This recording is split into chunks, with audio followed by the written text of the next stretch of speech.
Assalamualaikum warahmatullahi wabarakatuh. Halo teman-teman semuanya, kembali lagi bersama aku, Nisa Ardila, mahasiswa program studi Sistem Informasi Fakultas Ilmu Komputer Universitas Singapura Bangsa Karawang. Kali ini aku akan membahas mengenai hasil analisisku proses bisnis sistem peer-to-peer lending dengan studi kasus pada Akulaku melalui platform pendanaan resminya, yaitu Asetco. Peer-to-peer lending adalah salah satu inovasi vintage yang perkembangannya paling pesat di Indonesia. Sistem ini tuh menghubungkan investor secara langsung dengan peminjaman secara digital. Pada video kali ini, aku akan menjelaskan konsep peer-to-peer lending, regulasinya, hubungan aku laku dan asetku, proses bisnisnya yang secara end-to-end, model pendapatannya, hingga resiko dan pengendaliannya. Oke, pertama, apa itu peer-to-peer lending? Peer-to-peer lending adalah layanan vintage yang memungkinkan investor memberikan pendanaan secara langsung kepada peminjam melalui aplikasi digital tanpa harus melalui bank. Inilah kenapa prosesnya jauh lebih cepat, bunganya lebih kompetitif, dan jangkauannya lebih luas. Peer-to-peer lending umumnya digunakan oleh individu, UMKM, dan pengguna layanan digital seperti e-commerce atau vintage lain. Semua proses dilakukan melalui aplikasi, mulai dari pendaftaran, pengajuan peminjaman, analisis risiko, pencairan dana, hingga pelunasan.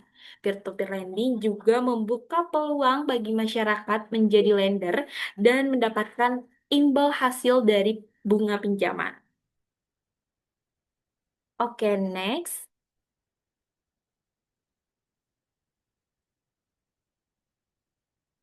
Nah, teman-teman, sistem ini tuh tidak berjalan sembarangan, sehingga diawasi langsung oleh Otoritas Jasa Keuangan atau OJK. Dasar regulasinya adalah PJ POJK 77 tahun 2016. Lalu diperbarui melalui POJK tahun PJ POJK 10 tahun 2022 dan SEOJK terbaru mengenai layanan pendanaan bersama berbasis teknologi informasi atau LPBBTI. Platform yang legal itu harus memenuhi beberapa kriteria. Di antaranya resmi berizin resmi dari OJK, bukan sekedar terdaftar. Yang kedua, itu menerapkan sistem pemisahan dana antara dana perusahaan dan dana lender. Yang ketiga, itu melaporkan TWP 90 atau tingkat keterlambatan di atas 90 hari. Yang keempat, itu memiliki standar keamanan data seperti ISO dan sistem manajemen TI. Selanjutnya, memiliki mekanisme penagihan yang 100% ilegal. Oke, itulah apa itu peer-to-peer dan jenis dan apa tadi? Dan regulasinya di Indonesia. Sekarang memasuki pembahasan platform Aku Laku. Aku Laku ini adalah ekosistem vintage terbesar di Asia Tenggara yang menyediakan berbagai layanan keuangan digital, mulai dari pay later, kredit barang, cicilan, hingga kartu kredit virtual. Namun, di sisi pendanaan, Aku Laku ini menggunakan entitas berbeda, yaitu Asetku, yang merupakan platform peer-to-peer lending berizin penuh dari OJK sejak tahun 2019. Pola hubungannya seperti ini. Borrower berasal dari ekosistem Aku Laku, itu pengguna paylater dan kredit barang. Lalu, investor merupakan pendana dari platform asetku. Dan asetku ini menjadi penghubung resmi yang mempertemukan investor dengan borrower dari sistem aku laku. Integrasi antara aku laku dan asetku membuat proses kredit jauh lebih efisien karena data perilaku pembayaran pengguna sudah sangat lengkap. Lalu apa hubungannya? Apa hubungannya aku laku dan asetku? Nah, itu kerjasama keduanya berjalan seperti sebuah ekosistem tertutup. Bro, borrower sudah tervalidasi dari layanan penggunaan paylater, cicilan barang, bahkan histori pembelian. Lalu investor itu menyediakan modal melalui asetku. Nah, aset karena aku laku sudah memiliki jutaan pengguna aktif, asetku memiliki borrowable pool yang sangat besar dan terukur.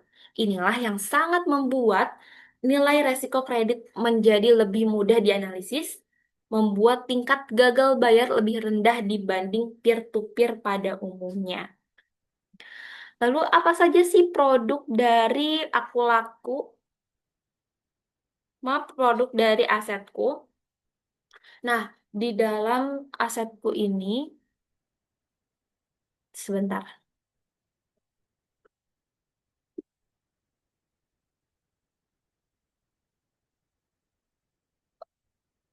Oke, maaf. Oke, sebentar. Nah, di dalam asetku terdapat beberapa pilihan produk pendanaan. Biasanya dibedakan berdasarkan tenor. Yang pertama itu ada tenor harian, ada tenor 7 hari atau 14 hari, hingga tenor 30 hari atau lebih. Semakin pendek tenor, semakin sering investor menerima imbal hasil. Produk ini cocok untuk investor yang menginginkan return cepat dengan resiko yang relatif terkontrol. Oke, di pembahasan kali ini kita bakal fokus ke proses bisnis sistemnya, bukan ke jenis produk detailnya ya, teman-teman. Selanjutnya, proses bisnis dari peer-to-peer lending aku laku melalui asetku cukup panjang dan terstruktur. Nih, dimulai dari registrasi dan KYC, pengajuan pinjaman oleh borrower, kredit scoring atau analisis resiko oleh sistem, listing peminjaman ke platform, pendanaan oleh investor, lalu penyaluran dana, pembayaran cicilan, pelaporan imbal hasil, lalu penagihan jika ada keterlambatan. Meskipun terlihat sederhana ya di aplikasi, proses di belakang layarnya itu sangatlah kompleks, teman-teman.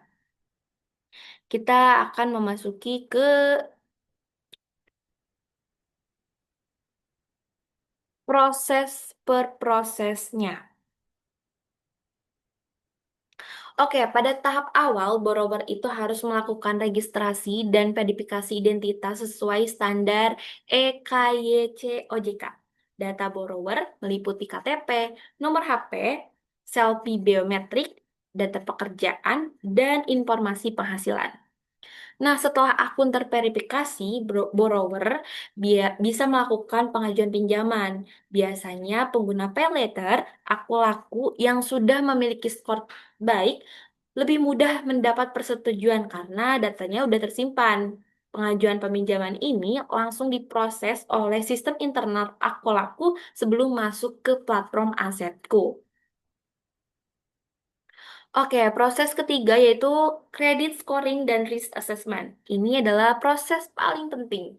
Analisis resiko dilakukan melalui tiga pendekatan.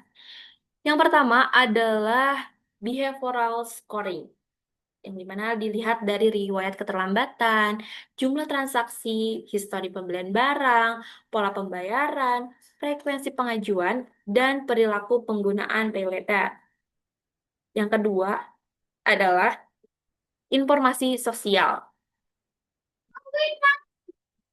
seperti lokasi tinggal, pekerjaan, durasi pekerjaan, dan profil demografis. Yang ketiga adalah machine learning model, yaitu menggunakan data big atau data internal akhlaku. Nah, model ini tuh menghasilkan rating resiko dari A sampai D. Borrower dengan resiko tinggi otomatis tidak diloloskan. Ini tuh memastikan supaya keamanan investor itu tetap terjaga. Selanjutnya, proses keempat dan lima, listing dan pendanaan oleh investor. Borrower yang lolos scoring akan muncul dalam sistem sebagai daftar peminjaman yang siap didanai. Investor itu bisa memilih tenor, jumlah pendanaan, dan tingkat imbal hasil. Setelah investor mendanai, dana akan masuk ke rekening penampungan sesuai mekanisme LPBBTI dan baru disalurkan ke borrower. Semua proses dilakukan secara otomatis, cepat, dan transparan. Selanjutnya, proses keenam sampai ke tujuh,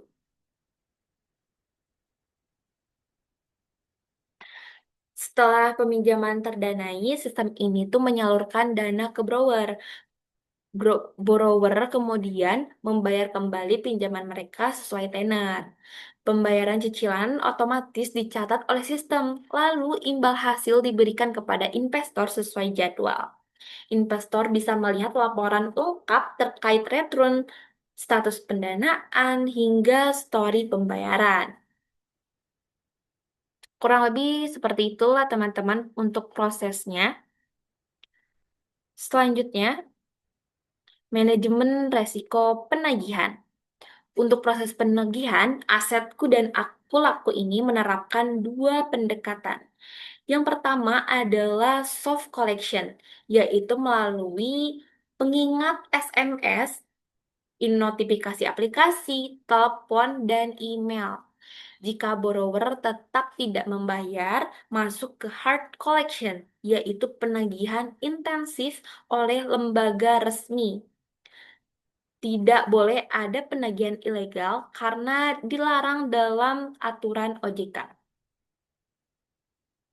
Sebentar.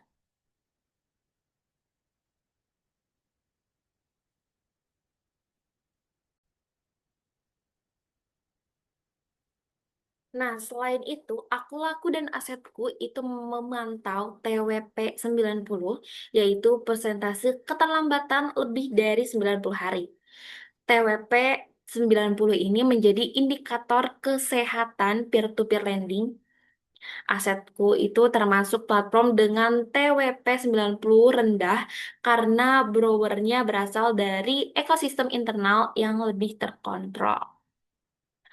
Oke, masuk ke model pendapatan dari asetku dan aku.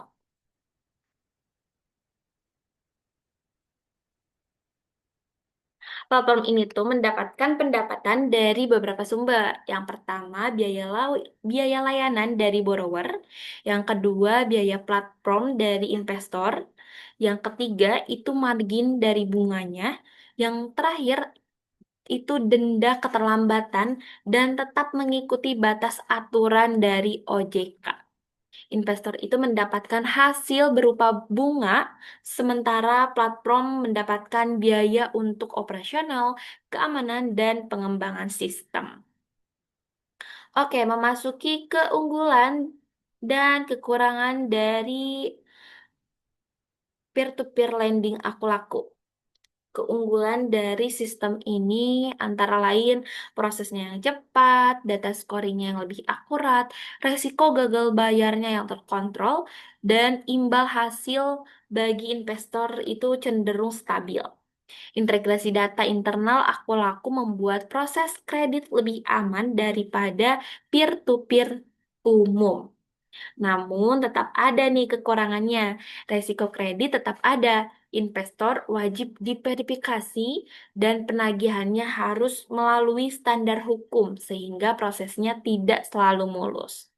Selain itu, imbal hasil juga bisa turun jika regulasi atau kondisi ekonominya berubah. Oke, mungkin memasuki tahap kesimpulan. Sebagai kesimpulan, aku laku melalui asetku adalah platform peer-to-peer lending yang legal, aman, dan terintegrasi dengan sistem scoring yang kuat. Penerapan teknologi seperti machine learning, behavioral analysis, dan integrasi ekosistem membuat proses bisnisnya efisien dan resikonya terkendali. Platform ini cocok untuk investor yang menginginkan imbal hasil cepat dengan tenor pendek, tetapi harus memahami resiko dan melakukan diversifikasi. Demikian pembahasan mengenai hasil analisisku mengenai proses bisnis sistem peer-to-peer lending pada aku. Terima kasih, sampai jumpa di kesempatan berikutnya. Wassalamualaikum warahmatullahi wabarakatuh. Bye-bye.